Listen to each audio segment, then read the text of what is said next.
Punjab national bank कर्ज घोटाळ्याप्रकरणी फरार आरोपी मेहुल चोक्सीला बेल्जियममध्ये अटक करण्यात आल्याची माहिती सूत्रांकडून मिळते।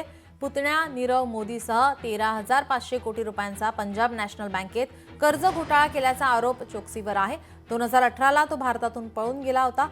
त्यानंतर त्याने अँटिग्वा गाठलं। वैद्यकीय उपचारासाठी बेल्जियमला गेल्याचं चोक्सी यांनी सांगितलं। भारताच्या विनंतीवरून त्याला आता अटक करण्यात आल्याची माहिती सूत्रांकडून मिळते। यावर काही राजकीय प्रतिक्रिया आल्या आहेत, आपण ऐकूयात। आम्ही सातत्याने मागणी करतोच आहोत ना की नीरव मोदी मेहुल चोक्सी यांना अटक केली पाहिजे।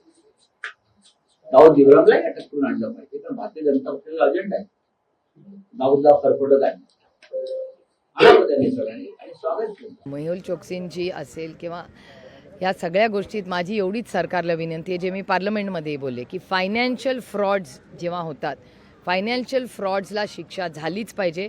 पण पहिलं तुम्ही टाईम बाउंड मॅनरमध्ये ज्यांचे पैसे बुडालेत त्यांचे पैसे पहिले पूर्ण करा आणि नंतर त्यांना शिक्षा करा।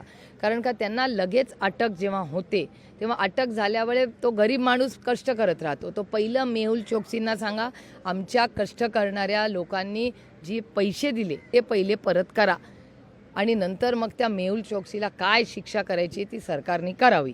पण माझा आग्रह राहील की मेहुल चोक्सींकडे पहिले आपण वसुली करून घेतली पाहिजे आणि ती वसुली करून सरकारने गरीब कष्ट करणाऱ्या टॅक्स पेअरचे पैसे तातडीने परत केले पाहिजेत। मोदी है तो मुमकिन है। भारताला, भारतीय संपत्तीला लुटणाऱ्या माणसाला मी सोडणार नाही।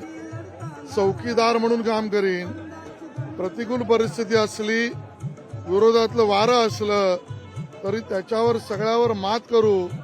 कदाचित वेळ लागू शकतो पण सुटका होऊ शकत नाही।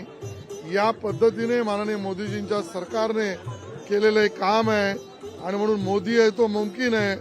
आणि बाकीच्यांसाठी हे काम भारताच्या हिताचं झाल्यावर मोदींमुळे रडगाणं सुरू होईल असे संजय राऊत आणि त्यांची जवळची लोक उद्यापासून रडगाणं सुरू करतील। लोकशाही मराठी ऐका, पहा, जागरूक रहा।